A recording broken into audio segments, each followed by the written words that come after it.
संपूर्ण विश्वाला सुख, शांती, मानवता तथा दुःखमुक्तीचा आर्य संदेश देणारे विश्व शांतिदूत महाकारुणिक तथागत भगवान सम्यक संबुद्ध यांना त्रिवार अभिवादन करतो।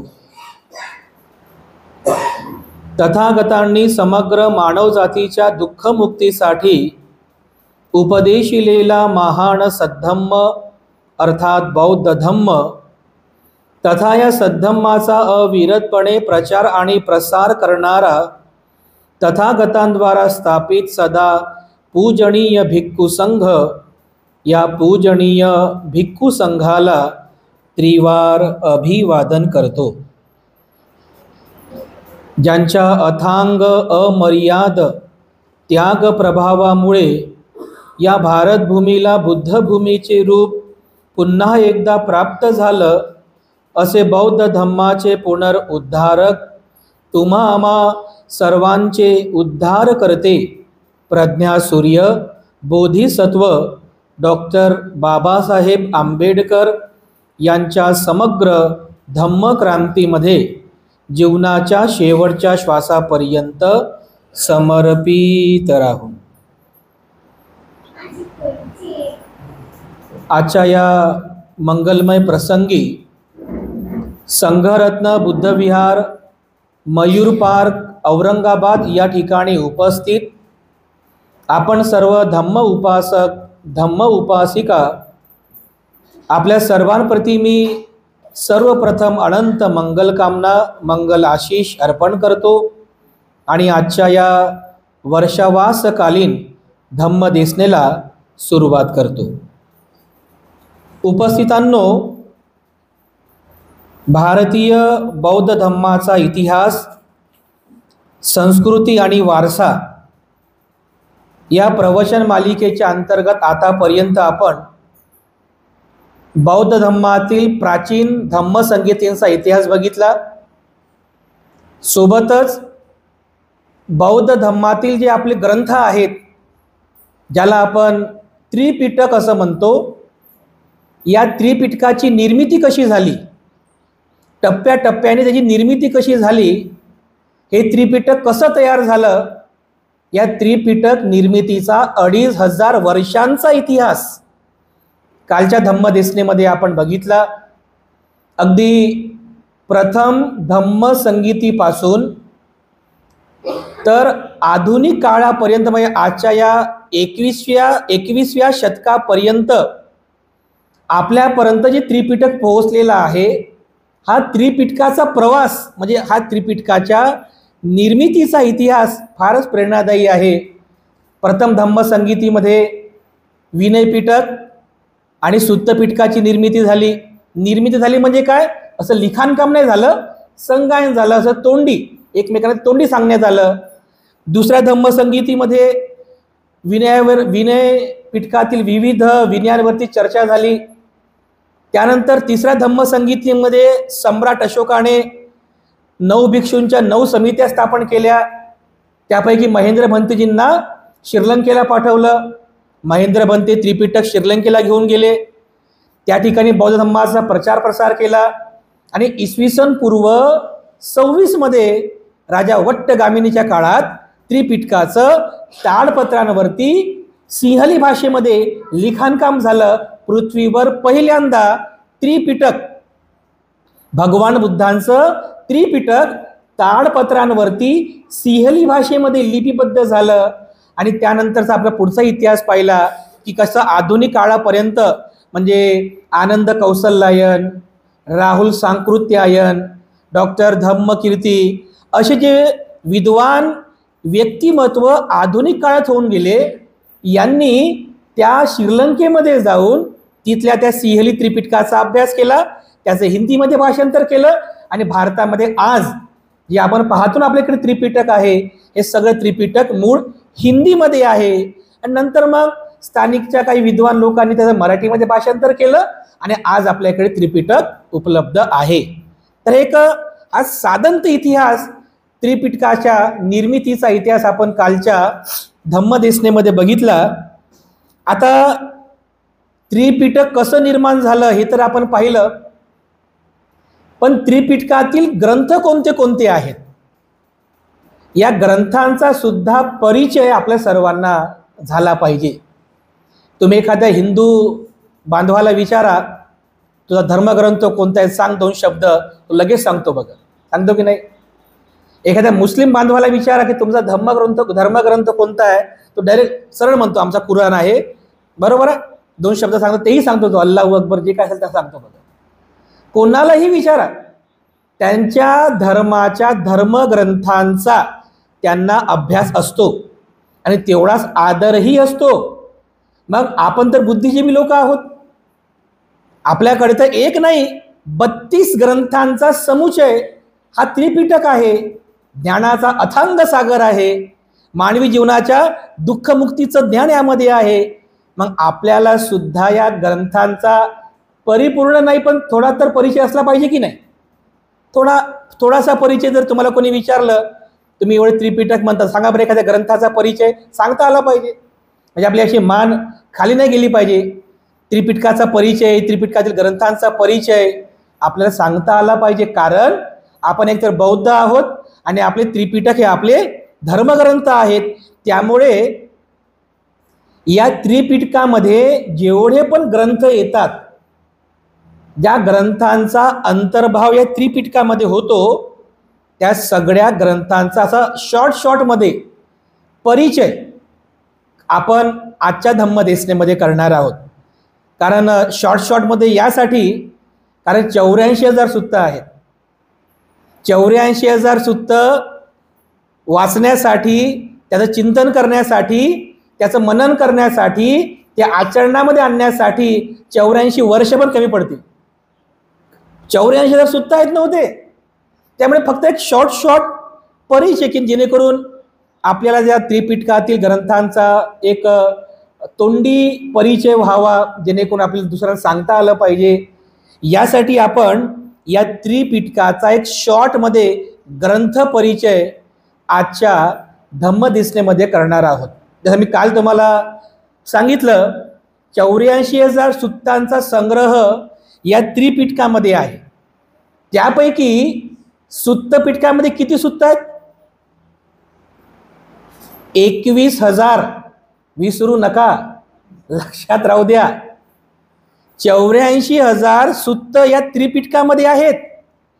त्यापैकी 21,000 सुत्त हे सुत्तपिटकामध्ये आहेत, 21,000 सुत्त हे विनय पिटकामध्ये आहेत आणि 42,000 सुत्त हे अभिधम्म पिटकामध्ये आहेत. असे एकूण 21,000, 42,000 84,000 सुत्त या 3 पिटकांमध्ये समाविष्ट केलेले आहेत. तर ज्यांनी सुत्त पिटकांचं संगायन केलं त्यांना सुत्तधर म्हणतात. ज्यांनी विनय पिटकाचं संगायन केलं त्यांना विनयधर म्हणतात. ज्यांनी अभिधम्म पिटकाचं संगायन केलं त्यांना मातिकाधर म्हणतात. मातिका शब्द मी तुम्हाला मागच्या धम्मदेसनेमध्ये सांगितला. मातिका शब्दाचा दुसरा अर्थ आहे अभिधम्म, मातिकाधर त्यांना म्हणतात. तर अशा प्रकारे भिक्षू संघाने पुढाकार घेऊन या त्रिपिटकाची निर्मिती केली. तर त्रिपिटक, त्रि म्हणजे 3 आणि पिटक म्हणजे पेट्या. पेट्या म्हणजे खरोखरच्या पेट्या नाही, त्याला ते विशेषण दिलेले आहे. एक ग्रंथ समुच्चय, एक असा ग्रंथांचा समुच्चय आहे, एक पेटीबद्ध ग्रंथ समुच्चय आहे, तर त्याला म्हणतात 3 प्रकारचा ग्रंथ समुच्चय त्रिपिटक. कोणता कोणता ग्रंथ समुच्चय आहे 3 प्रकारचा? पहिला आहे सुत्त पिटक, दुसरा आहे विनय पिटक आणि तिसरा आहे अभिधम्म पिटक. आता या पिटकांमध्ये काय काय सांगितलं ते पण मी तुम्हाला काल शॉर्टमध्ये सांगितलं. जे सुत्त पिटक आहे, या सुत्त पिटकामध्ये भगवान बुद्धांचे जे काही व्यावहारिक उपदेश आहेत, जसं भिक्षू भिक्षुणींना केलेला उपदेश, तुमच्यासारख्या उपासक उपासिकांना केलेला उपदेश, एखाद्या ब्राह्मणाला केलेला उपदेश, जे व्यावहारिक उपदेश आहेत सामाजिक स्तरावरचे, ते सगळे उपदेश या सुत्त पिटकामध्ये समाविष्ट आहेत. विनय पिटकात काय आहे? भिक्षूंचे आणि भिक्षुणींचे जे विनय आहेत त्या विनयांच्या कथा आणि ते विनय या विनय पिटकामध्ये आहे. किती? 21,000.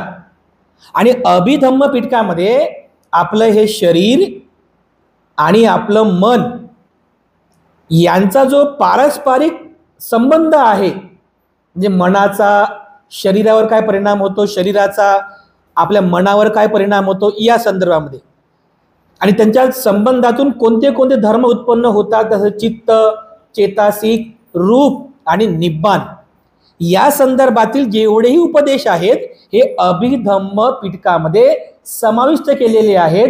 त्याची संख्या आहे 42,000.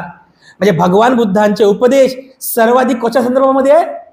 अभिधम्म पिटकाच्या संदर्भामध्ये सर्वाधिक 42,000 उपदेश.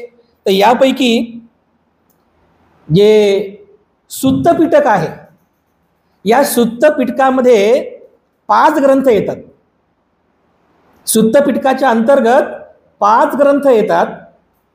पहिल्या ग्रंथाचं नाव आहे दीघ निकाय, दुसऱ्या ग्रंथाचं नाव आहे मध्यम निकाय, तिसऱ्या ग्रंथाचं नाव आहे संयुक्त निकाय, चौथ्या ग्रंथाचं नाव आहे अंगुत्तर निकाय आणि 5व्या ग्रंथाचं नाव आहे खुद्दक निकाय. हे आपले ग्रंथ आहेत. या ग्रंथांमध्ये भगवान बुद्धांच्या सूत्रांचं सॉर्ट आउट केलेलं आहे. सॉर्ट आउट म्हणजे असं आपण आपल्या किचनमध्ये नाही का, घरामध्ये किचनमध्ये मोठे मोठे डबे असतील तर मोठमोठ्या खाण्यात ठेवतो, बरोबर आहे. मध्यम आकाराचे डबे असतील तर मध्यम आकाराच्या खाण्यामध्ये ठेवतो. त्याच्यानंतर जर संयुक्त असेल, म्हणजे जसं आता चहा बनवण्याचं संयुक्त सामान, साखर, चायपत्ती, अद्रक हे एका ठिकाणी ठेवतो, बरोबर आहे, हे संयुक्त झालं. किंवा अंगुत्तर आहे, छोटे छोटे छोटे डबे असतात, जसं हळद, तिखट, मसाला, रविवारचा, शनिवारचा आहे की नाही, इलायची, खडा मसाला हे एका ठिकाणी ठेवतो, बरोबर आहे की नाही. सॉर्ट आउट करतो ना आपण, का कसे पण ठेवून देतो किचन आपण, नाही. तर ग्रंथ या त्रिपिटकाकारांनी या सुत्तांना सुद्धा अशा पद्धतीने सॉर्ट आउट केलेलं आहे. मोठे मोठे सुत्त, दीर्घ सुत्त जे आहे हे दीघ निकायामध्ये आहेत. जे मध्यम आकाराचे सुत्त आहेत, मध्यम, ते मध्यम निकायामध्ये आहेत. जे संयुक्त आहेत, संयुक्त म्हणजे काय, असे 2-3 सुत्त मिळून एका विषयावरचे एका ठिकाणी केले, ते सुत्त संयुक्त निकायामध्ये आहे. किंवा असं अंग अंग करून छोटे छोटे पार्ट्स बनवून ज्याचा उपदेश केलेला आहे, असे छोटे छोटे सुत्त केले अंग अंग करून, त्याला अंगुत्तर निकाय म्हटलेला आहे. आणि खुद्दक निकाय, त्याच्यामध्ये आणखी छोटे छोटे छोटे सुत्तांचे ग्रंथ समुच्चय आहे. तर हे अशा प्रकारे 5 ग्रंथ या सुत्त पिटकाच्या अंतर्गत येतात. त्यापैकी पहिला ग्रंथ आहे दीघ निकाय. दीघ म्हणजे काय? दीघ म्हणजे दीर्घ आणि निकाय म्हणजे भाग. भगवान बुद्धाचे जेवढेही असे मोठे सुत्त आहेत, दीर्घ दीर्घ सुत्त आहेत, जसं त्या सगळ्या सुत्तांचा संग्रह या दीघ निकायमध्ये आहे. असे एकूण या ग्रंथांमध्ये दीघ निकायमध्ये 34 सुत्त आहेत. किती? 34. छोटे छोटे नाही बरं, असे मोठे मोठे सुत्त आहेत चांगले. जर तुम्ही एक सुत्त वाचायला घ्याल ना, तर एक एक सुत्त कमीत कमी 5-5 पानांचा आहे, कमीत कमी बरं, किमान 5 पानांचा आहे.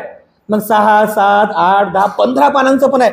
15 पानांचे सुत्त आहेत बघा, तोंड दुखून जाईल एवढे. पण ते सुत्त काय संपत नाहीत, ते शब्द संपत नाही, एवढे मोठे मोठे आणि दीर्घ प्रकारचे सुत्त या दीघ निकायामध्ये एकूण 34 सुत्त आहे. त्यापैकी काही महत्त्वाची सुत्त तुम्हाला शॉर्ट मध्ये सांगतो, कारण सगळे सुत्त काही सांगू शकत नाही, तेवढं आपल्याकडे वेळही नाही आहे. पहिलं जे सुत्त आहे, ज्या सुत्तापासून या दीघ निकाय ग्रंथाची सुरुवात होते, ते सुत्त आहे ब्रह्मजाल सुत्त. मी तुम्हाला प्रथम धम्मसंगीतेमध्ये त्यावेळेस सांगितलं ना, आनंद भंतेजीला विचारलं होतं पहिलं सुत्त की सांगा आनंद, ब्रह्मजाल सुत्ताची देशना कुठे केली, ते ब्रह्मजाल सुत्त. आणि हे सुत्त त्रिपिटकातील सर्वात कठीण सुत्त आहे, सर्वात कठीण. असं म्हटलेलं आहे की जेव्हा बुद्धाने हा ब्रह्मजाल सुत्ताचा उपदेश केला, तेव्हा भिक्षूंना पण हे सुत्त समजलं नाही. सांगा, भिक्षुनी साधुवाद सुद्धा दिला नाही, म्हणजे सुत्त झाल्यानंतर आपण साधू साधू म्हणतो ना, असं भिक्षुनी साधुवाद सुद्धा दिल्याने संबंधच नाही. काय करणार, संबंधच नाही ना, कारण कठीण सुत्त आहे. एका लेक्चरमध्ये आपण हे सुद्धा आपण शिकणार आहोत. साध्या सोप्या भाषेने तुम्हाला समजावून सांगण्याचा मी प्रयत्न करेल की ब्रह्मजाल सुत्त जे आहे हे आहे काय. या ब्रह्मजाल सुत्तामध्ये भगवान बुद्धांमध्ये जो शील धर्म आहे त्याचा उपदेश केलेला आहे. असं म्हटलेलं आहे की भगवान बुद्धांमध्ये आरंभिक शील आहेत, ते कोणते कोणते आहे ते सुत्तामध्ये सांगितलेले आहे.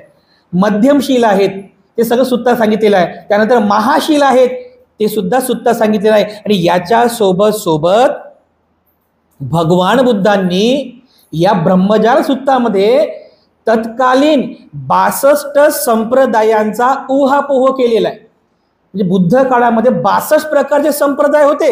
62 प्रकारचे संप्रदाय, म्हणजे प्रत्येक पंडित आला, कोणी साधू आला, त्याने आपला संप्रदाय निर्माण केला.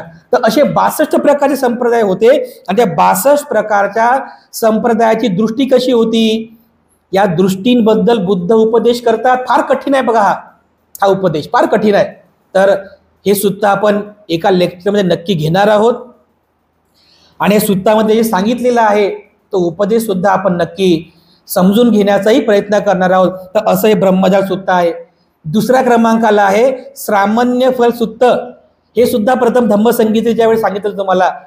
महाकाश्यपाने विचारलं होतं की सांगा श्रामान्य फल सुत्त कुठं उपदेश केलेला आहे. मग काय आनंद म्हणतात की जीवकाच्या आम्रवनामध्ये केलं.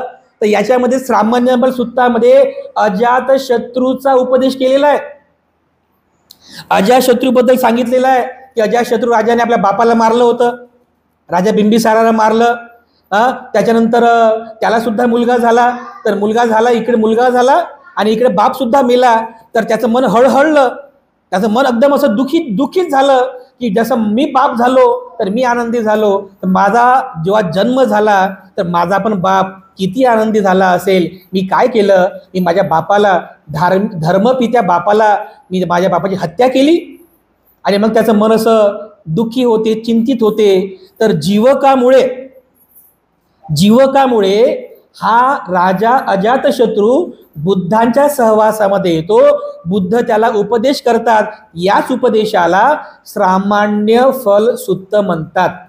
हे सुद्धा सुत्त आपण नक्कीच आपल्या प्रवचन मालिकेमध्ये घेणारच आहोत. कारण जेव्हा अजातशत्रू राजाचा आपल्याला इतिहास बघायचा असेल तर हे सूत्र घ्यावंच लागणार आहे.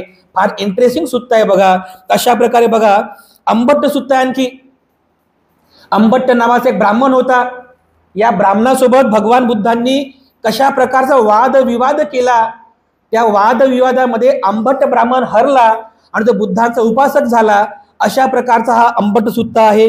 सोनदंड सुत्त, सोनदंड नावाचा एक ब्राह्मण होऊन गेला. त्या ब्राह्मणासोबत भगवान बुद्धांची चर्चा, वादविवाद झाला, तो सुद्धा हरला, तो पण बुद्धाचा उपासक झाला. ते सोनदंड सुत्त. आणखी कूटदंत सुत्त आहे. हा सुद्धा एक ब्राह्मण होता, म्हणजे ब्राह्मणांसोबत वादविवाद झालेला आहे. हे कूटदंत सुत्त. हा सुद्धा बुद्धांचा अग्र उपासक झाला. तसंच जलीय सुत्त, महासिंहनाथ सुत्त, पोट्टपाद सुत्त. आणखीन सर्वात महत्वाचं सुत्त यामध्ये आहे महापरिनिब्बाण सुत्त. भगवान बुद्धांचा जो शेवटचा जीवन प्रवास आहे, म्हणजे वैशालीमध्ये शेवटचा वर्षावास केला आणि वर्षावास केल्यानंतर मग वैशाली सोडली. मग भगवान बुद्ध कुठे जातात, हत्तीग्रामला जातात. त्यानंतर चुंद लोहाराकडे भोजन ग्रहण करतात, अतिसार होते. तिथून ते कुशीनगरला जातात. तिथे मल्लांच्या शालवनामध्ये भगवान बुद्धांचं महापरिनिर्वाण होते. त्यानंतर बुद्धाच्या अस्थींचे समान 8 भाग करण्यात येतात. हा सगळा इतिहास या महापरिनिब्बाण सुत्तामध्ये सांगितलेला आहे. कमीत कमी 9 ते 10 पेजेसचं हे सुत्त आहे, 9 ते 10 पानांचं. तर बुद्धांचा शेवटचा जीवन प्रवास या महापरिनिब्बाण सुत्तामध्ये आहे. त्याच्यानंतर सती पठार सुत्त. तुम्ही जे हे करता ना, तुम्ही मेडिटेशन ध्यान शिबिर करता ना, तर ज्यावेळेस तुमची किमान 2 ते 3 10 दिवसांचे शिबिर असतात ना, तेव्हा मग तुम्ही सती पठाणच्या पात्रतेचे होता. सती पठाण. आणि जर तुम्ही विसरले नसाल तर सती पठाणाचा उपदेश मागच्या 37 बोधिपाक्षीय धम्माच्या वेळेस मी तुम्हाला केलेला आहे. सती पठाण कायानुसती, वेदनानुसती, चित्तानुसती आणि धम्मानुसती विसरू नका, लक्षात राहू द्या.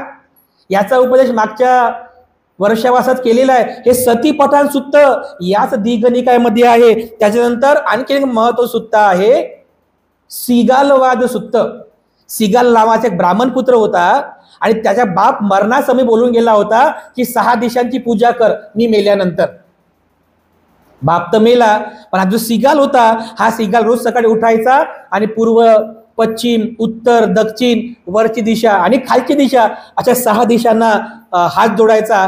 तेव्हा भगवान बुद्ध त्याच्याकडे जातात आणि त्याला म्हणतात की अरे सिगाला, तुला मानवी जीवनातल्या खऱ्या 6 दिशा कोणत्या आहेत तुला माहित आहे का? कोणते? हो, हे पूर्व, हे पश्चिम, हे उत्तर, हे दक्षिण, वरची दिशा आणि खालची दिशा. नाही म्हण भगवान बुद्ध म्हणतात हे खऱ्या दिशा नाही आहेत. मानवी जीवनातल्या खऱ्या 6 दिशा की ज्यांची पूजा केल्यानंतर माणूस सुखी होतो, तो कोणत्या दिशा आहेत अजून दुसऱ्या? मग बुद्ध त्याला उपदेश करतात की 6 दिशा कोणत्या. तर 6 दिशा कोणत्या? आई वडील तुमची पूर्व दिशा, पती पत्नी म्हणजे आपली पश्चिम दिशा, त्यानंतर आपले नातेवाईक उत्तर दिशा, आपले शिक्षक हे आपले जे नातेवाईक आहेत, मित्रमंडळी आहे ते दक्षिण दिशा, त्यानंतर उत्तर दिशा, आपले जे धर्मगुरू आहेत ते वरची दिशा, जे नौकर चाकर आहेत ते खालची दिशा. असा तो उपदेश आहे आणि खूप मोठा उपदेश आहे बघा, खूप मोठा. हिंसा केल्याने काय तोटे होतात, चोरी केल्याने काय तोटे होतात, व्यभिचाराचे काय तोटे होतात, खोटं बोलण्याचे काय तोटे होतात, त्यानंतर नशापान केल्याचे काय तोटे होतात, असे छोटे छोटे फार फार महत्वपूर्ण उपदेश या सिगालवाद सुत्तामध्ये भगवान बुद्धाने सांगितलेला आहे. आणि आटा निटाय सुत्त सुद्धा याच्यामध्ये आहे. तुम्ही सकाळच्या याच्यात म्हणता, तुम्ही म्हणता ना आटा निटाय सुत्त म्हणता का तुम्ही? एकदा ऐकलं होतं मी. आटा निटाय सुत्त हे सुद्धा या दीघ निकाय मध्येच आहे.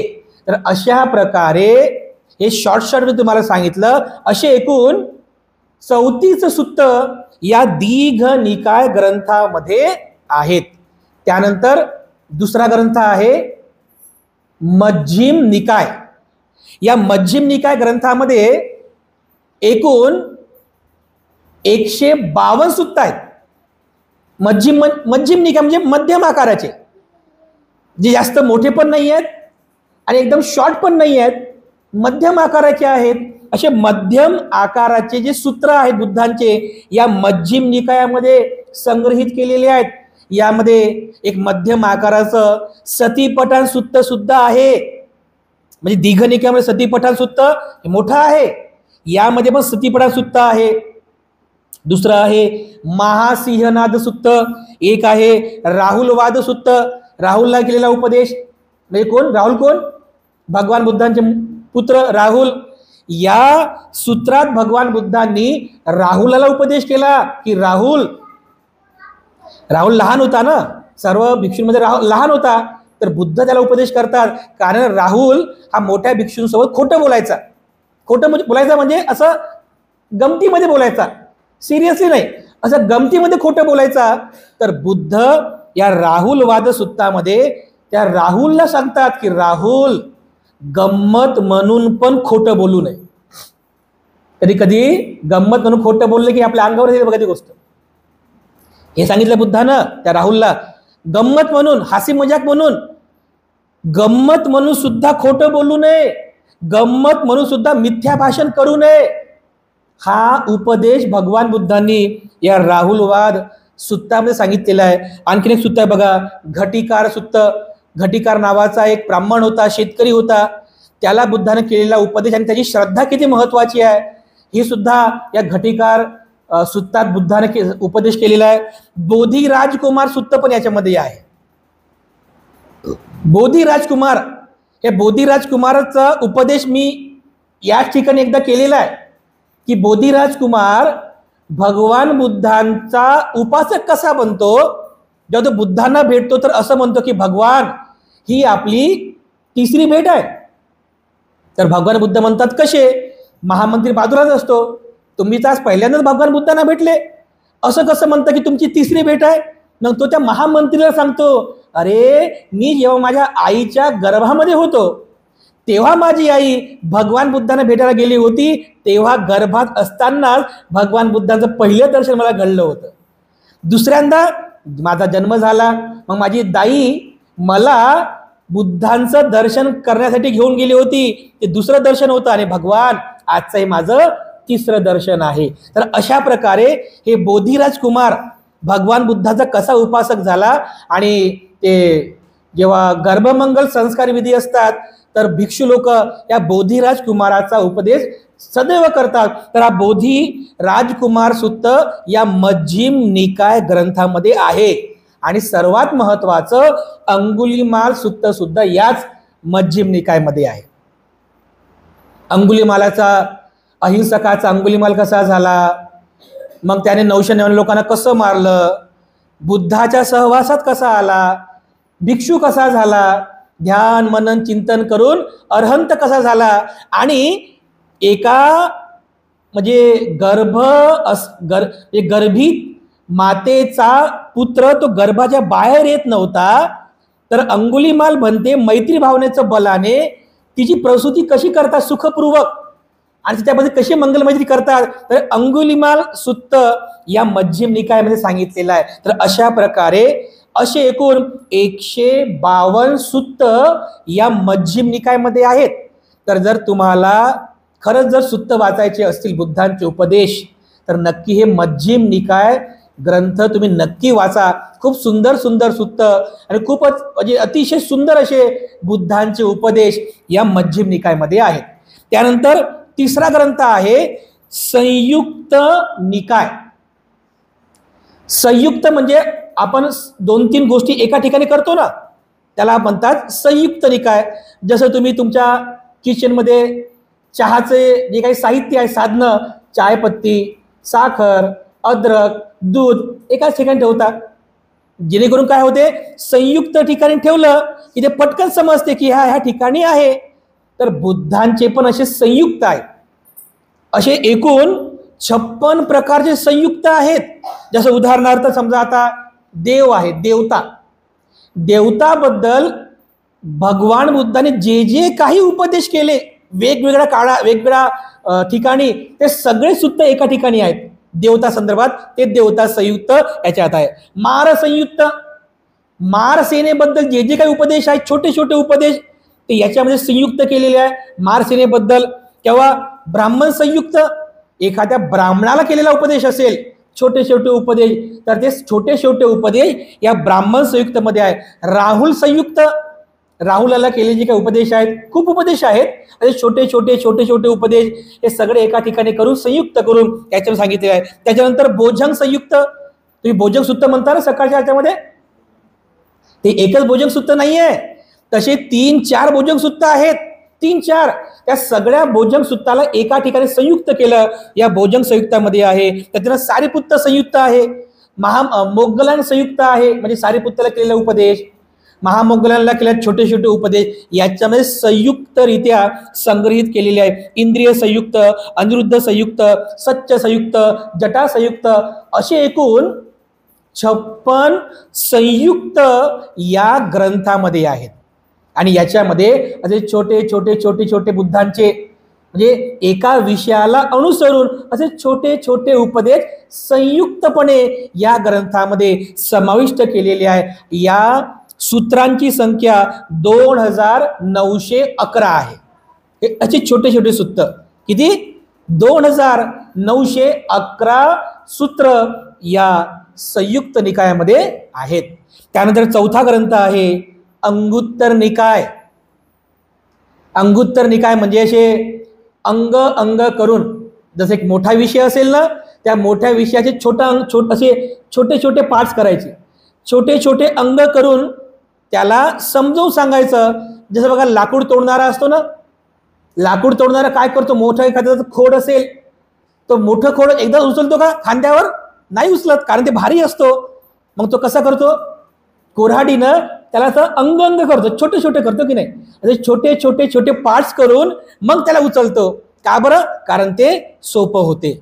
भगवान बुद्ध सुद्धा एखादा मोठा विषय असेल त्या मोठ्या विषयाला समजून सांगण्यासाठी असे छोटे छोटे छोटे असे अंग अंग करून जो उपदेश करतात त्या अंग अंगांचा उपदेश यामध्ये आहे. असं याच्यामध्ये एकूण 11 प्रकारचे अंग आहेत. किती 11 प्रकारचे अंग, त्याला एकक निपात, दुक निपात, तीक निपात, चतुक निपात, पंचक निपात, छक निपात, सतक निपात, अठ्ठक निपात, नवक निपात, दशक निपात आणि एकदश म्हणजे 11, एकदश म्हणजे 11, एकदशक निपात असे 11 निपात आहेत. जसं उदाहरणार्थ बघा, तीक निपात आहे म्हणजे 3, तीक निपात. तर तीक निपात 3 म्हटलं की लगेच तुमच्या लक्षात आलं पाहिजे शील समाधी प्रज्ञा, बरोबर आहे. 3 तुम्हाला शील समाधी प्रज्ञेचे उपदेश वाचायचे असतील तर डायरेक्ट तीक निपातच जायचं म्हणजे 3. आणि काय 3? बुद्ध धम्म संघ, बरोबर आहे. आणखी काय 3? प्रज्ञाशील करुणा, आहे की नाही. म्हणजे असे जे 3 अंग आहेत याचा संग्रह यामध्ये केलेला आहे. जसं चतुक निपात 4 म्हटलं की काय लक्षात आलं म्हणजे तुमच्या 4 आर्य सत्य, बरोबर आहे की नाही. 4 आर्य सत्य, 4 म्हटलं की डायरेक्ट तुम्हाला 4 आर्य सत्य लक्षात आलं पाहिजे.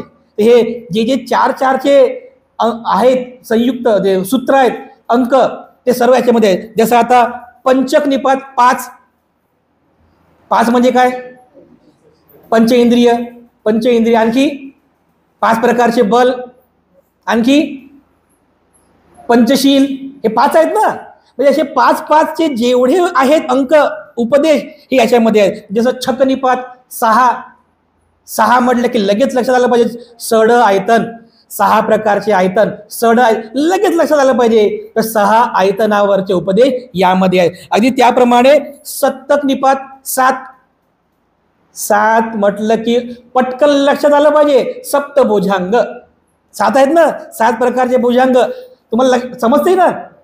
1, 2, 3 हे अंकानुसार म्हणजे तत्वाची अशी गटनिहाय संख्यानिहाय विभागणी केली. सतक निपात, अठ्ठक निपात म्हणजे 8 म्हटलं की आर्य अष्टांगिक मार्ग, डायरेक्ट लक्षात येते बघा. नवनिपात, नवक म्हणजे 9 प्रकारचे लोक ते सांगितलेलं आहे. दशक निपात 10 म्हणजे 10 पारमिता, आहे की नाही. म्हणजे अशा प्रकारे एक निपात, दुक निपात, तीक निपात, चतुक निपात, पंचक निपात, छक निपात, सतक, अठ्ठक, नवक, दशम आणि एकादशम निपात असे एकूण 11 निपातांमध्ये भगवान बुद्धांचे असे उपदेश असे अंग करून त्याच्यात संग्रहित केलेले आहेत. छोटे छोटे उपदेश आहेत पण फार महत्वाचे आहेत. तर अशा प्रकारे हे 4 ग्रंथ झाले. सुत्त पिटकातले 4 ग्रंथ आहेत. 5 ग्रंथ आहेत, त्याच्यापैकी 4 ग्रंथ दीघ निकाय, मध्यम निकाय, संयुक्त निकाय आणि अंगुत्तर निकाय. आणि 5व्या ग्रंथाचं नाव आहे खुद्दक निकाय. खुद्दक निकायामध्ये छोटे छोटे असे एकूण 15 ग्रंथ आहेत. किती? 15 ग्रंथ आहेत. अगदी छोटे छोटे ग्रंथ आहेत. म्हणजे तुम्ही एका दिवसात पण तुमचं वाचन होऊन जाईल किंवा एका तासात पण तुम्ही वाचू शकता. असे छोटे छोटे ग्रंथ आहेत. पण एका तासात वाचलं म्हणजे काय सोपं आहे असं नाही बरं, फार कठीण आहे ते ग्रंथ. धम्मपद छोटंसं ग्रंथ आहे, वाचायला जास्तीत जास्त 1-2 तास लागतात, पण समजून घ्यायला सगळं जीवन संपून जाईल पण समजणार नाही, एवढं गंभीर तत्वज्ञान आहे. तर या खुद्दक निकायामध्ये 15 ग्रंथ आहेत. कोणते कोणते आहेत त्याचा शॉर्टमध्ये परिचय तुम्हाला सांगतो. पहिला ग्रंथ आहे खुद्दक पाठ. तुम्हाला आठवत असेल तर 2022 मध्ये जेव्हा वर्षावास केला होता मी, तेव्हा हा खुद्दक पाठ मी तुम्हाला शिकवला होता, आठवत असेल तर. ज्याच्यामध्ये त्रिशरण, पंचशील, दशशील, त्रिरत्न पूजा, वंदना हे सगळं आपण शिकलो होतो. जर तुम्हाला हे सगळं वाचायचं असेल तर खुद्दक पाठ नावाचा छोटासा ग्रंथ आहे, पहिल्या नंबरचा ग्रंथ आहे हा खुद्दक पाठ. त्याच्यामध्ये शिक्षापाठ दिलेला आहे, म्हणजे हे त्रिशरण, त्यानंतर अष्टशील, दशशील, त्यामध्ये आणखी महामंगल सूत्र सुद्धा याच्यात आहे. तुम्ही जे महामंगल सूत्र म्हणता ना किंवा भिक्षू लोक जे महामंगल सूत्र म्हणतात ना, कर्णीयमेत सूत्र म्हणतात की नाही, रतन सूत्र म्हणतात ना, हे सगळे सूत्र या खुद्दक पाठामध्ये आहेत. म्हणजे आज तुमच्या लक्षात आलं आज की हे महामंगल सूत्र या खुद्दक पाठातलं सूत्र आहे. आपल्याला वाटते की हे पुस्तक आहे, पुस्तकातलंच आहे ते. मूळ कुठलं आहे? या खुद्दक पाठामध्ये आहे. याच्यामध्ये शिक्षापाठ आहे, महामंगल सुत्त आहे, रतनसुत्त आहे, कर्णीयमित्त सुत्त आहे, छोटासा ग्रंथ आहे, नक्की घ्या, याचं नक्की तुम्ही वाचन करा. दुसऱ्या क्रमांकाचा ग्रंथ आहे धम्मपद. जवळपास सर्वांना धम्मपद माहिती आहे. या धम्मपदामध्ये एकूण 26 वग्ग आहेत, म्हणजे 26 पाठ आहेत आणि प्रत्येक पाठात वेगवेगळ्या गाथा आहेत. अशा एकूण 423 गाथा आहेत. आणि धम्मपदाची सुरुवातच बघा, सुरुवातच मनोपुब्बंगमा धम्मा मनोसेठा मनोमया मनसाचे पदुठ्ठेन भासती वा करोती वा ततो न दुःख मनवेती चक्कं वहतो पदं ततो न सुख मनवेती छाया व अनपायाने. किती सुंदर गाथा आहे बघा. जर एखादा माणूस वाईट मनाने बोलतो किंवा वाईट मनाने कार्य करतो तर दुःख त्याच्या पाठलाग तसंच करते, ज्याप्रमाणे बैलगाडीच्या म्हणजे बैलगाडीला जुंपलेल्या बैलांच्या पायांचा पाठलाग बैलगाडीची चाकं करतात.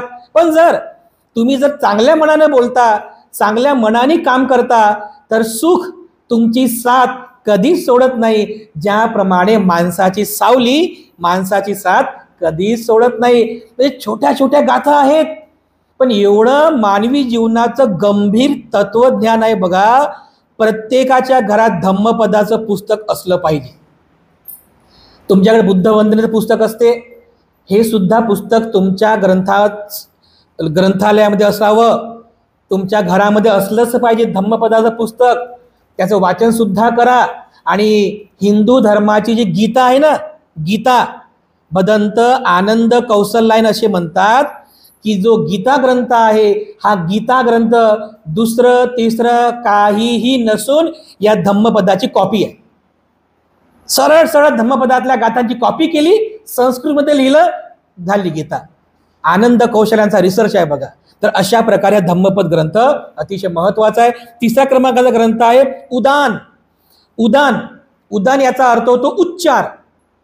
म्हणजे भगवान बुद्ध जेव्हा बुद्धत्व प्राप्ती करून घेतात तर बुद्ध झाल्यानंतर त्यांच्या मुखातून जे उच्चार निघाले, जे बुद्धाच्या तोंडातून जे शब्द निघाले, उदान, त्याला उदान म्हटलेलं आहे. असे 80 सूत्र 80 प्रकारचे उदान या पुस्तकामध्ये आहे. हे पण छोटंसं पुस्तक आहे, पण बुद्ध अमृतवाणी आहे. बुद्धाचे मूळ उपदेश, मूळ उदान यामध्ये समाविष्ट केलेले आहे. त्यानंतर इति उत्तक चौथा ग्रंथ आहे. इति उत्तक. इति उत्तक याचा अर्थ होतो, या शब्दाचा अर्थ होतो असे भगवान म्हणाले.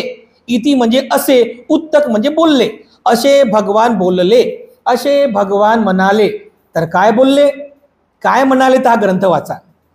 म्हणजे छोट्या छोट्या ठिकाणी अशा उपदेश केलेला आहे की बुद्ध असं बोलले, बुद्ध असे म्हणाले. इति उत्तक भगवा, भगवान असे म्हणाले. तर अशा प्रकारचे 112 सूत्रांचा ग्रंथ, 112 सूत्रांचा समुच्चय या इति उत्तक मध्ये आहे. 5वा ग्रंथ आहे सुत्त निपात. फार महत्वाचा ग्रंथ आहे हा ग्रंथ तुमच्याकडे असावा. सुत्त निपात याच्यामध्ये 73 सूत्र आहेत. कसी भारद्वाज सुत्त, त्यानंतर पराभव सुत्त, असे फार महत्वाचे की तुमच्या दैनंदिन जीवनामध्ये तुम्हाला अत्यंत लाभदायी ठरणारे असे सूत्र या सुत्तनिपातामध्ये आहेत. तर तुम्ही नक्की हे सुत्तनिपात ग्रंथ घ्या आणि या सुत्तनिपात ग्रंथातील या सगळ्या सुत्तांचं पाठ करा. फार महत्वाचा ग्रंथ आहे बघा. त्यानंतर 6वा ग्रंथ आहे विमानवत्थू. विमानवत्थू, विमानवत्थू म्हणजे काय, हे नाही आकाशामध्ये विमान पाहतो ते विमान, ते विमान नाही. विमानवत्थू याचा अर्थ होतो, याच्यामध्ये म्हणजे असं सांगितलेलं आहे विमानवत्थू या ग्रंथामध्ये की एखादी स्त्री किंवा एखादा पुरुष याने त्याचं जीवन कसं जगावं की जेणेकरून मृत्यूच्या नंतर त्याला देवतांची गती प्राप्त होईल. म्हणजे देवता गतीला जाण्यासाठी एक विमान पाहिजे असते. खरोखरचं विमान नाही, तुमच्या पुण्यकर्माचं विमान, ते ज्याला म्हणतात विमानवत्थू. तर कोणते कोणते कुशल कर्म करायचे एका स्त्रीने, त्याला इति विमान, त्याला इत्थी विमान म्हणतात, म्हणजे स्त्रियांचं विमान. त्यानंतर पुरुषांनी कोणते कोणते कुशल कर्म करायचे असतात त्याला पुरुष विमान म्हणतात. तर हे सगळे कुशल कर्मांचा संचय या विमानवत्तूमध्ये आहे. 1200 86 सुत्त या विमानवस्तूमध्ये आहेत. त्यानंतर 7वा ग्रंथ आहे पेतवत्तू. पेत म्हणजे प्रेत, पेतवत्तू म्हणजे प्रेत, प्रेत म्हणजे मेलेला डेड बॉडी, त्याला प्रेत म्हणतो आपण. त्याचा उपदेश केलेला आहे बुद्धानं की अकुशल कर्म केल्यानंतर माणसाची कशी गती होते, अगदी त्या डेड बॉडी सारखी कशी गती होते, त्या संदर्भातील भगवान बुद्धांचे उपदेश या पेतवत्तू ग्रंथात सांगितलेले आहे. एकूण 814 गाथा या पेतवत्तूमध्ये आहे. त्यानंतर 8वा ग्रंथ आहे थेर गाथा आणि 9वा ग्रंथ आहे थेरी गाथा. कधी ऐकलं थेर गाथा?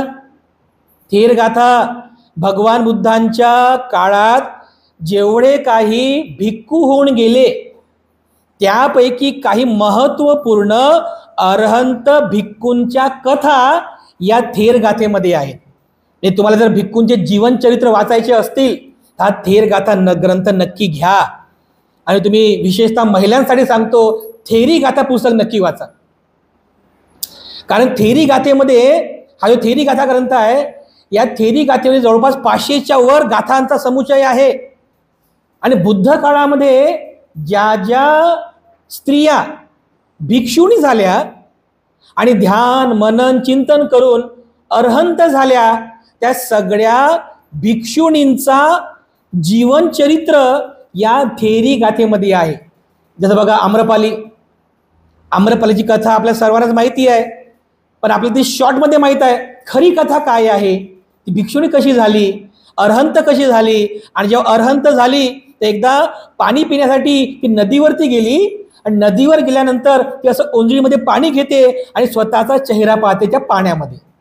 तेव्हा ती म्हातारी झालेली असते, स्वतःचा चेहरा त्या पाण्यामध्ये पाहते तर तिला सुरकुत्या दिसतात. या कपाळावरती रेषा पडलेले आहे, हे डोळे आतमध्ये गेलेले आहेत, केस पांढरे झालेली आहेत, त्यानंतर गालावरती सुरकुत्या पडलेल्या आहेत, असं तोंड म्हणजे दात पडल्यानंतर तोंड असं छोटं होते असं झालेलं आहे. तर ती स्वतःचं म्हातारपण पाहते आणि तिला तारुण्य आठवते. बघा तिचं तारुण्य आठवते की मी तरुणपणात कशी होते, मी तरुणपणात कशी होते. त्या भृंगा त्या भुंगाप्रमाणे काळे भोर माझे केस होते, पण आता अनित्यवाद आहे. आता म्हातारपणामुळे माझे केस गळून पडले, माझे केस पांढरे झाले. शास्त्राचं वचन कधीही मिथ्या होत नाही. एतेन सच्च वज्जेन हो तुमे जय मंगलं. शास्त्राच्या वचनाने माझं मंगल झालं. आपला हात पाहते, आपली नख पाहते, म्हणजे आपल्या शरीराचं वर्णन करते की तरुणपणात कशी होते आणि म्हातारपणात मी आता कशी झाले. म्हणजे खूप सुंदर बघा जीवनचरित्र आहे. तर आम्रपाली आहे, महाप्रजापती गौतमी, यशोधरा, खजुत्तरा, अशा ज्या काही म्हणजे अरहंत भिक्षुणी आहेत त्यांचं जीवनचरित्र या थेरी गाथेमध्ये आहे. त्यानंतर 10वा क्रमांकाचा ग्रंथ आहे जातक कथा. हा सुद्धा ग्रंथ तुमच्याकडे असावा. जातक कथा की पूर्व जातकामध्ये म्हणजे भगवान बुद्ध त्यांच्या पूर्वजन्माच्या कथा सांगतात की कोणत्या जन्मामध्ये ते काय होते. हत्ती होऊन, कधी बंदर होऊन, कधी मांजर होऊन, कधी गाय होऊन, कधी वेगवेगळ्या योनीमध्ये जाऊन त्यांनी कशा आपल्या पारमिता पूर्ण केल्या. अशा 547 कथा या जातक कथेमध्ये सांगितलेल्या आहे. हा तो जातक कथा नावाचा ग्रंथ आहे. त्यानंतर निद्देश नावाचा ग्रंथ आहे, पटी संबिधा मग्ग नावाचा ग्रंथ आहे, अपदान नावाचा ग्रंथ आहे. त्यानंतर 14वा ग्रंथ आहे बुद्ध वंश. हा जो बुद्ध वंश ग्रंथ आहे यामध्ये 24 म्हणजे भगवान बुद्धांच्या अगोदर जे 24 बुद्ध होऊन गेले त्या 24 बुद्धांचं वर्णन या बुद्ध वंश गाथे या ग्रंथामध्ये आहे. आपण या आपल्या प्रवचनाच्या अगोदर 28 बुद्ध परितसुत्त म्हणतो ना, म्हणजे भगवान बुद्धांच्या अगोदर 27 बुद्ध होऊन गेले आणि बुद्ध हे 28वे. अशा 28 बुद्धांचा गुणगौरव या 28 बुद्ध सूत्रामध्ये केलेला आहे. पण या बुद्धवंश ग्रंथामध्ये 24 बुद्धांचं वर्णन केलेलं आहे. तर अतिशय सुंदर ग्रंथ आहे. त्यानंतर 15वा ग्रंथ आहे चर्या पिटक. छोटासा ग्रंथ आहे. या चर्या पिटकमध्ये म्हणजे ज्या काही 10 पारमिता आहेत त्या 10 पारमितांपैकी दान, शील, अधिष्ठान, सत्य, मैत्री आणि उपेक्षा अशा आणि नैष्क्रम्य अशा 7 पारमितांचा उपदेश या चर्या पिटक ग्रंथामध्ये केलेला आहे. तर अशा प्रकारे एकूण हे 15 ग्रंथ या खुद्दक निकायाच्या अंतर्गत येतात. तर अशा प्रकारे हे झाला सुत्त पिटक. सुत्त पिटकातले 5 ग्रंथ, पहिला दीघ निकाय, दुसरा मध्यम निकाय, तिसरा संयुक्त निकाय, चौथा अंगुत्तर निकाय, 5वा खुद्दक निकाय आणि खुद्दक निकायाचे हे 15 ग्रंथ कोणते कोणते बघा. खुद्दक पाठ, धम्मपद, उदान, इतिउत्तक, सुत्तनिपात, त्यानंतर विमानवत्तू, पेतवत्तू, थेरगाथा, थिरीगाथा, जातक, निद्देश, पटिसंबिधामग्ग, अपदान, बुद्धवंश, चर्या पिटक असे 15 ग्रंथ याच्यामध्ये येतात. तर हा झाला सुत्त पिटकाचा अल्प परिचय. 20 मिनिटांमध्ये आपण परिचय संपूर्ण केला बघा. पण वाचायला आपल्याला 20 वर्ष पण कमी पडतील. एवढं मोठं तत्वज्ञान सुत्त पिटकामध्ये आहे. आणि त्यानंतर आहे दुसरा पिटक म्हणजे विनय पिटक. विनय पिटक पण अतिशय सोपा आहे. विनय पिटकामध्ये 4 ग्रंथ येतात. त्याच्यामध्ये पहिला आहे भिक्खू विभंग. यामध्ये भिक्खूंचे विनय सांगितलेले आहेत. किती विनय आहेत भिक्खूंचे? 227 विनय सांगितलेले आहेत. दुसरा ग्रंथ आहे भिक्खुणी विभंग. त्या भिक्खुणी विभंगामध्ये भिक्षुणींचे विनय आहेत किती? 311 विनय सांगितलेले आहे. त्यानंतर तिसरा ग्रंथ आहे महावग्ग. आणि हा महावग्ग ग्रंथ सुद्धा महत्वाचा आहे.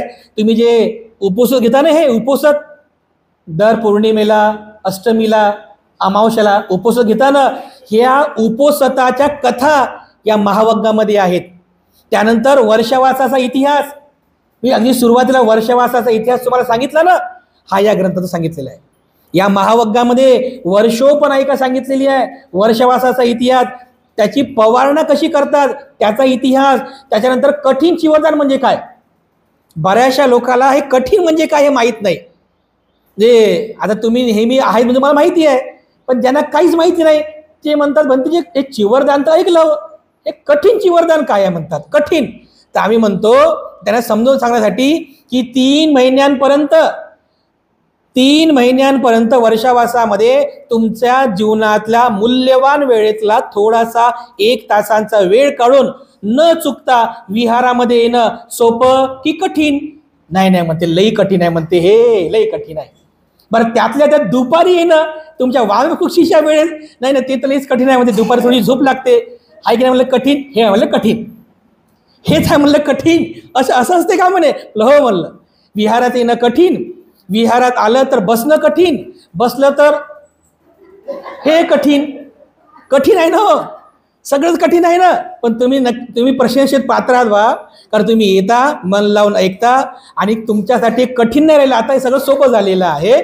पण जे लोक कधीच येत नाहीत त्यांच्यासाठी ते कठीण आहे. ते कठीण म्हणजे काय हे ह्या अर्थाने आपण पाहायचं. मुळात कठीण याचा अर्थ असा होतो की भिक्षूंना आपण जे चिवरदान वर्षावास संपन्न झाल्यानंतर देतो, त्या चिवराला ग्रहण करून भिक्षूंना 227 विनयांचं पालन करून धम्म प्रचार प्रसार करावा लागतो. एवढं कठीण विनयाचं पालन करावं लागते, म्हणून त्याला कठीण चिवरदान असं म्हणतात. तर कठीण चिवरदान, त्याचा चिवराचा इतिहास, हे जे तुम्ही अंगाची चिवर पाहता ना, याचा सुद्धा इतिहास मी तुम्हाला सांगणार आहे.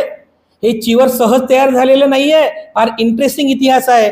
तर जेव्हा एक लेक्चर पूर्ण हे चिवराचा इतिहासाबद्दल राहील, हे चिवर कसं तयार झालं, कठीण चिवर म्हणजे काय, पानसुकुलिक चिवर म्हणजे काय, आणि जे आपले ताडोबातला जे भंतीजी राहतात, बदंत, ज्ञान ज्योती महातेरो, ते अंगावर घालतात ना चिवर, ऐक ना, फाटलेल्या चिवराचं शिवून ते चिवर म्हणजे काय, हा सगळ्या चिवरांचा इतिहास आपण पाहणारच आहोत. हे सगळं बघा या महावग्गामध्ये आहे.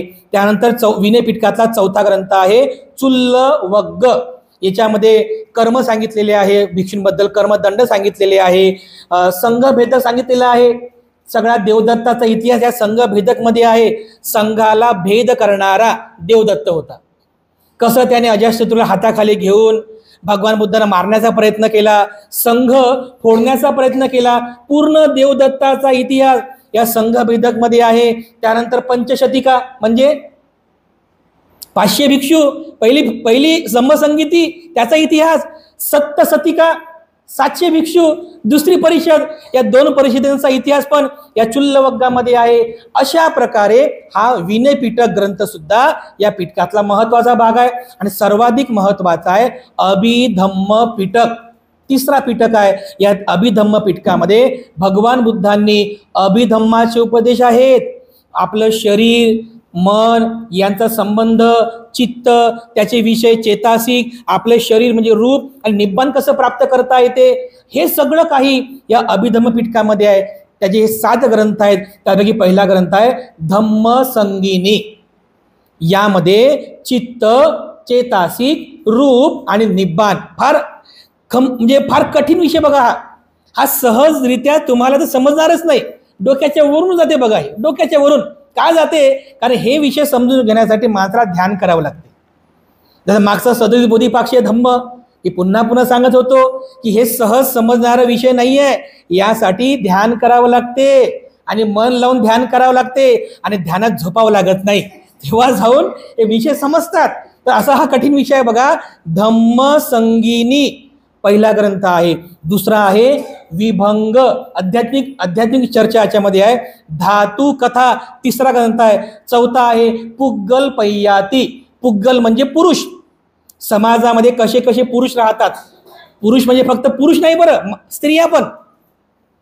2 प्रकारचे पुरुष, 3 प्रकारचे पुरुष, 4 प्रकारचे पुरुष, 5 प्रकारचे पुरुष, असे पुरुषांचे कसे कसे प्रकार आहेत हे पुग्गल पय्यातीमध्ये बुद्धाने सांगितलेलं आहे. त्यानंतर कथावत्तू हा 5वा ग्रंथ आहे. हा कथावत्तू ग्रंथ भंते मोग्गलीपुत्त तिस्स यांनी या ग्रंथाची रचना केली 3ऱ्या परिषदेमध्ये, की जेणेकरून यामध्ये त्यांनी 216 प्रश्न आणि या 216 प्रश्नांची उत्तर सांगून बुद्धाचा जो मूळ सिद्धांत स्थविरवाद आहे हा प्रमुख म्हणून यामध्ये सांगितलेला आहे. असा हा कथावत्तू ग्रंथ आहे. त्यानंतर 6वा ग्रंथ यमक आणि 7वा ग्रंथ आहे पठ्ठान. तर असे हे 7 ग्रंथ अभिधम्म पिटकच्या अंतर्गत येतात.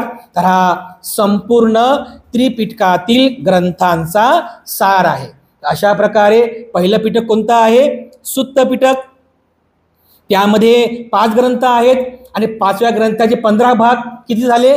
4 आणि 15 19 ग्रंथ सुत्त पिटकामध्ये आहेत. त्यानंतर विनय पिटकामध्ये 4 ग्रंथ आहेत. भिक्खू विभंग, भिक्खुणी विभंग, महावग्ग, चुल्लवग्ग 4 ग्रंथ. 19 आणि 4 किती? 23 झाले. आणि त्यानंतर अभिधम्म पिटकातले 7 ग्रंथ. 23 आणि 7 30 आहे की नाही? म्हणजे जवळपास सगळ्या त्रिपिटकातील जर मुख्य ग्रंथांचा जर समुच्चय केला तर किती ग्रंथ होतात? 30 ग्रंथ होतात. त्याच्यामध्ये आणखीन छोटे छोटे ग्रंथ आहेत. तर जवळपास त्या ग्रंथांची संख्या जर मिळवली तर 45 ग्रंथ होतात बघा. या 45 ग्रंथांमध्ये भगवान बुद्धांचा संपूर्ण सुत्त पिटक, संपूर्ण विनय पिटक आणि संपूर्ण अभिधम्म पिटक संग्रहित केलेला आहे. तर अशा प्रकारे भगवान बुद्धांच्या 84,000 धम्मस्कंदांचा समुच्चय ज्या त्रिपिटकामध्ये आहे त्या त्रिपिटकातील ग्रंथांचा एक अल्प परिचय आजच्या धम्मदेशनेमध्ये आपण करण्याचा प्रयत्न केलेला आहे. आशा आहे की आपण सर्वांनी या देशनेचं पुन्हा पुन्हा चिंतन करावं, मनन करावं. सरते शेवटी आपल्या सर्वांप्रती मी पुनश्च एकदा मंगल कामना अर्पण करून आजची धम्मदेशना समाप्त करतो.